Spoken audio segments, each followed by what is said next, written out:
I'm going to be comparing the Loud House movies to the Gladiator movies. Now, I did previously post a video comparing Loud House to Alpha and Omega, but looking at the length of all these ones more recently, I was like, wow, seriously? I didn't notice that while the first Alpha and Omega is, well, an actual movie. It's over an hour long. It's about an hour and a half. None of the other ones are actually a movie. Alpha and Omega 2, A Holiday Adventure, which I did actually watch, is only 46 minutes long. And I would say that's not actually a movie because it's under an hour long. Same thing goes for Alpha and Omega 3, 4, 5, etc. So more recently, I was like, seriously? Man, I actually failed to realize Alpha and Omega isn't a franchise because you have only one movie and then other shorts or equivalents to the Disney Plus Marvel special presentations. If you think about it, the Guardians Holiday Special, as well as the other one that came out, I don't remember what it's called, for Werewolf by Night. I don't know why I blinked there for a second. When you think about Werewolf by Night as well as the Guardians Holiday Special, I think they're like 50 minutes long. So Alpha and Omega 2, 3, etc.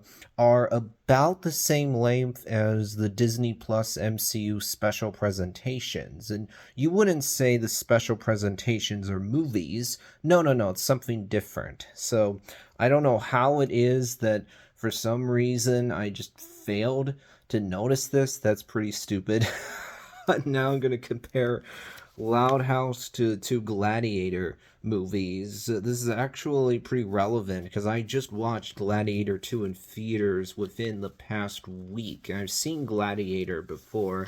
Now, when you look at highest score for each franchise, the original Gladiator from 2000 has an 80%. When you look at Loud House, almost all these movies are fresh on Rotten Tomatoes. There's 5 of them, 4 of them are fresh. Highest score is actually an 82% for this movie called No Time to Spy. Loud House wins here. Then when you look at lowest score, when it comes to Gladiator 2, the score was higher at first. It's dropped a bit. The score is still good, to be clear. It's not by any means bad, but it's not actually certified fresh. It's fresh. Gladiator 2 is a score of 71%. When you look at Loud House, this movie called Really Haunted Loud House only has a 57%, which is not too bad. It's almost fresh, only rotten by 3%, but not actually good.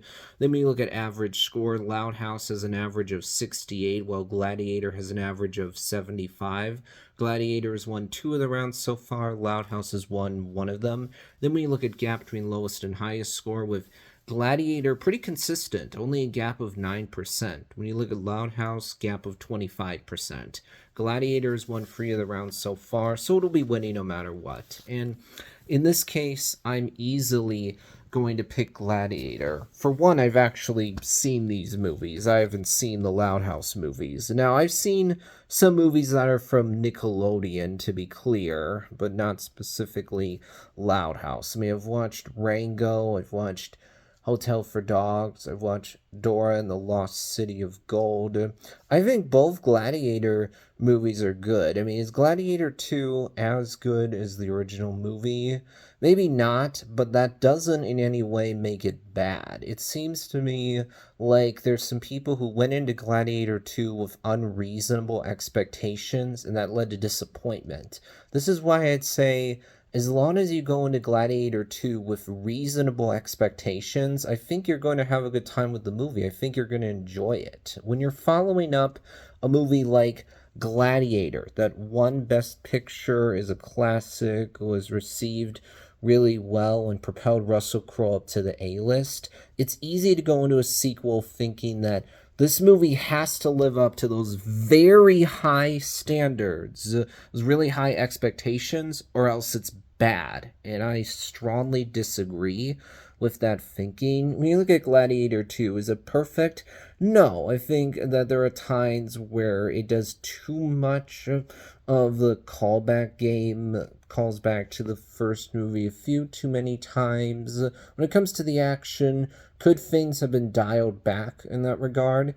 Yeah, I'd agree with that. I mean, you have sharks in a coliseum, and you have these two boats that are flinging fire at each other. It's like, okay, we're getting maybe a bit too over the top. But having said that, I think the action in Gladiator 2 is still well done. I think it's absolutely exciting. And is our main character here as good as Maximus from the first film? Probably not, but that does not make the main character in Gladiator 2 bad, however. I think the actor did a good job. I think the cast is solid across the board. Also, I do overall like the fact that Maximus and Marcus Aurelius very much have a presence in Gladiator 2. They are acknowledged. I think the visuals look really good, other than, again, a few times where maybe there's a bit too much CGI. I think the story here works. Sure, the first half feels similar to Gladiator 1, but I like that when you get into the second act, Gladiator 2 starts to cut its own path, do something different from the original Gladiator.